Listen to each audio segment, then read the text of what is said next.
Salam sejahtera Malaysia Madani, bertemu kembali dalam channel ini, berita terkini untuk Anda semua. Kali ini Anda berpulang untuk mendengar satu berita terkini berkaitan dengan kecaman yang telah dilakukan oleh netizen ke atas pemimpin PAS.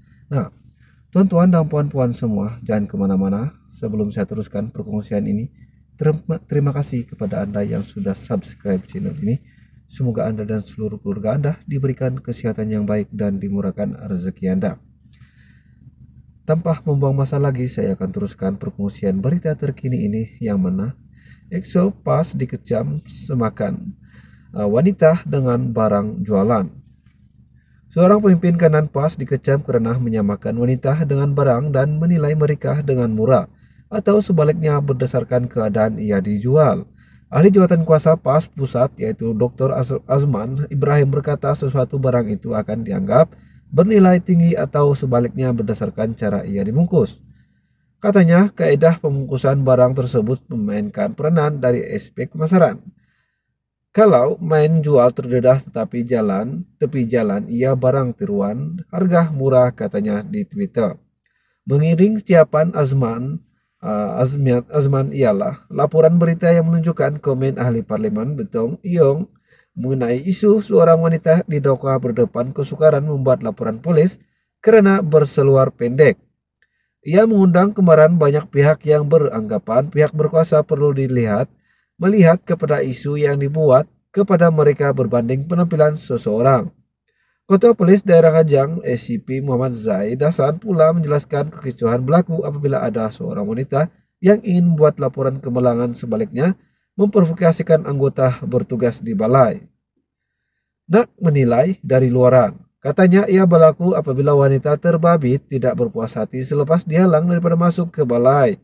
Terbabit karena memakai pakaian tidak bersesuaian, memberikan reaksi kepada insiden tersebut. Bekas Ketua Polis Negara Musa Hasan pula berkata menjadi tugas anggota keselamatan terbabit menerima laporan yang dibuat oleh orang awam dalam apa jua keadaan. Kata Musa, ia pakaian orang awam ke balai polis sepatutnya tidak harus menjadi soal karena perkara paling utama adalah mereka memerlukan bantuan. Tidak sesiapa yang akan pergi ke balai polis untuk membuat laporan, melainkan mereka terpaksa karena memerlukan bantuan polis. Ia bukan sahaja dalam kes hidup dan mati, oleh itu tidak kira bagaimanapun seseorang harus berpakaian menjadi tugas polis untuk menerima laporan dalam apa jua situasi siapanya. Yong Sever pula menyuruh polis di Rajah Malaysia PDRM agar menjalankan tugas mereka tanpa memburuk sangka atau seksis terhadap wanita. Rata-rata yang hadir ke balai polis untuk membuat laporan polis adalah rakyat yang memerlukan bantuan. Pakaian yang dipakai dan penampilan mereka sepatutnya tidak menjadi isu. PDRM perlu melatih anggota dan pegawai mereka untuk bersedia menerima kehadiran rakyat, waima apa juga pakaian dan penampilan mereka, katanya. Dan menurut siapan melalui rajutan sama, Azman berkata dia tidak pasti sama ada masih wujud atau tidak manusia yang berpendapat tidak wajar menilai seseorang berdasarkan luar mereka. Kata beliau, tak tahulah kalau ada lagi orang yang berpegang dengan kaidah jangan nilai seseorang daripada penampilan pakaian luar sahaja. Mengulas lanjut kenyataan Azman, warganet berpendapat tidak wajar untuk pemimpin PAS terbabit menyamakan wanita dengan barang. Misalnya, seseorang pengguna Twitter menyatakan rasa kecewa apabila EXO Terengganu itu menganggap wanita sekadar seperti barang saja, justru tidak ada menilai dalam PAS. Pengguna lain pula menganggap kenyataan dan pandangan Azman itu sebagai menjijikan. Untuk rekod, Azman merupakan adun Jabi yang memenangi kerusi berkenaan dengan majoriti 55 undi pada PRU ke-14 lalu.